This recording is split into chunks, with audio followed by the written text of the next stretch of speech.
Bonjour à tous, bienvenue dans ce nouveau tutoriel. Aujourd'hui on va apprendre à créer une chaîne Twitch dans les détails avec les étapes clés à ne pas rater et les mauvais choix à ne pas faire. Donc tout d'abord on va se rendre sur twitch.tv qui est le site de Twitch. Donc si vous n'avez pas de compte il faudra vous inscrire, donc vous cliquez en haut à droite sur le bouton s'inscrire qui est en violet. Et donc là vous avez l'identifiant qui est le pseudo de votre chaîne. Vous pouvez mettre tout ce que vous voulez sauf qu'il y a certains caractères qui sont restreints. Donc après avoir mis votre pseudo qui sera affiché sur Twitch, vous devez créer un mot de passe qui doit être très sécurisé. Donc moi je vous conseille de faire créer de manière sécurisée par votre navigateur un mot de passe vraiment aléatoire qui sera difficile à retenir. Donc une fois que vous avez fait ça, vous faites prochaine étape. Et là, vous devez mettre votre numéro de téléphone pour faire une vérification ou alors vous pouvez utiliser une adresse mail. Moi j'ai utilisé mail parce que j'ai déjà un compte avec mon numéro de téléphone. Une fois que c'est fait, prochaine étape, vous devez mettre votre date de naissance, très important. Ensuite, vous cliquez sur s'inscrire et là, normalement, vous avez reçu un code dans vos mails. Vous copiez votre code, vous le collez, c'est pour la vérification de votre compte. Donc, une fois que vous avez créé votre chaîne Twitch, vous allez cliquer sur votre icône de profil en haut à droite et vous allez aller dans tableau de bord des créateurs. Maintenant, vous allez aller dans paramètres, chaîne. On va commencer par le plus important. Donc, on va aller dans marque. Donc là, vous avez plusieurs options, dont le logo de votre chaîne Twitch. Donc pour votre logo, je vous conseille de faire quelque chose qui représente qui vous êtes ou qui représente ce que vous allez faire et ne pas mettre une image au hasard trouvée sur internet. Hop, on fait enregistrer. Voilà, donc là vous avez une image de profil. Donc en descendant par exemple là, vous avez la possibilité de choisir la couleur du thème de votre chaîne. Donc ensuite on a l'arrière-plan de la chaîne. Donc l'arrière-plan de la chaîne, qu'est-ce que c'est? Donc si on va voir sur la chaîne Twitch de Gotaga, là c'est ce qui est en rouge avec les marques en blanc en haut de l'écran. Donc c'est ça ce qui est dans le fond de la chaîne Twitch. Donc nous on va aller là, choisir image personnalisée, ne jamais prendre l'arrière-plan auto-généré qui se compose juste du texte de votre pseudo. Donc là on va faire hop, on va aller choisir notre bannière, donc moi c'est celle-là. Donc la bannière il faudrait qu'elle vous représente un peu, qu'elle puisse parler de vous, ou quelque chose comme ça. Qu'elle soit au moins dans le thème couleur de votre logo, c'est déjà beaucoup mieux que si vous mettez juste une image de paysage lambda. Ça serait une des choses qui, à mon avis, vaudrait mieux éviter. Donc, une fois qu'on a fait ça, on enregistre. Et là, ça, ce qui est en dessous, c'est le lecteur, la bannière du lecteur vidéo quand vous n'êtes pas en live. Donc là, par exemple, Gotaga, on voit qu'il y a une vidéo qui a tourné. Donc c'est ça le lecteur.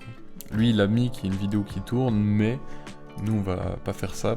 Donc ce qu'on va faire, c'est qu'on va mettre une image. On va prendre une image, par exemple, qui dit qu'on est hors stream. Ou par exemple une image que vous changez toutes les semaines avec vos horaires de stream, ça peut être aussi intéressant de mettre ça. Donc là moi j'ai prévu une image que j'avais faite il y a très longtemps quand je voulais faire un peu de Twitch. Donc je vais la mettre, hop. Donc maintenant on retourne dans nos paramètres, on va dans bio. Là c'est tout ce qui est un peu info texte. Donc par exemple votre pseudo affiché, vous pouvez par exemple y ajouter des majuscules, des minuscules comme vous voulez. Moi j'ai ajouté 2 majuscules. Et là votre bio, vous pouvez vous décrire vous, ou décrire ce que vous faites, ou même donner vos horaires si vous voulez.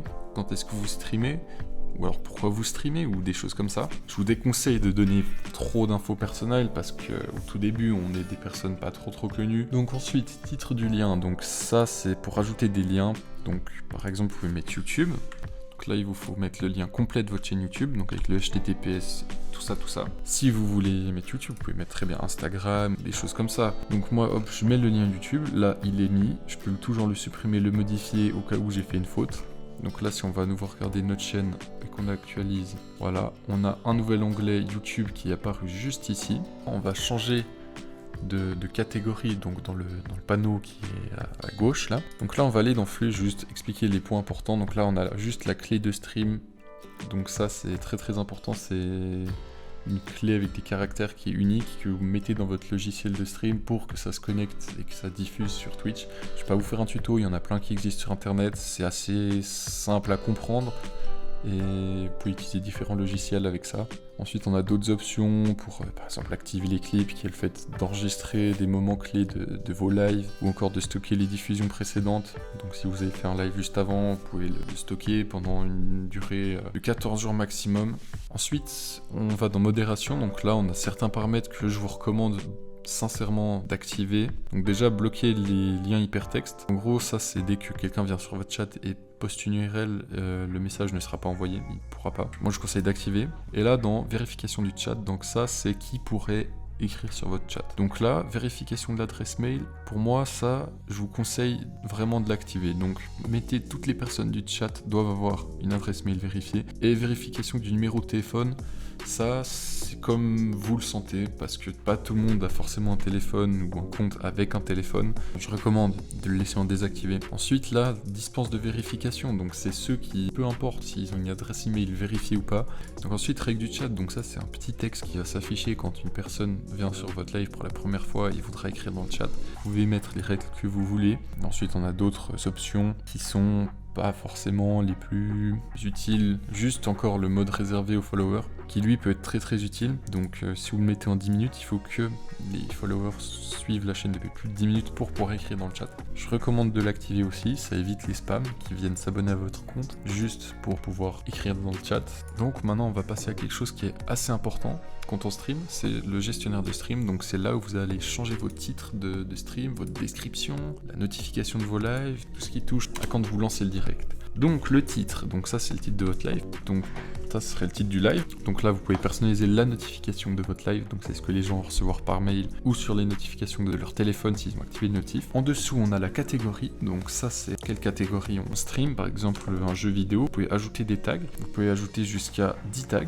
Et ensuite en dessous on a la langue du stream, donc ça mettez en français si vous streamez en français. Et donc là ensuite on a rediffusion, donc là si vous cochez la case, ça affichera à vos spectateurs que c'est un live préenregistré que vous diffusez, donc comme ça ils sont au courant que c'est préenregistré et ils essaient pas de communiquer avec vous dans le chat ou comme ça. Ensuite contenu promotionnel, c'est pour indiquer justement que on est sponsorisé et qu'il y a un partenariat avec une marque ou quelque chose comme ça.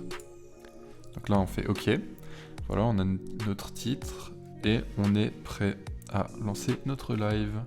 Voilà, c'est la fin de la vidéo, j'espère que ce petit tuto vous aura aidé, que maintenant vous comprenez mieux l'interface de Twitch et quels sont les éléments importants et les erreurs à ne pas faire lors de la création de votre chaîne Twitch. Merci d'avoir regardé la vidéo et on se dit à la prochaine, ciao.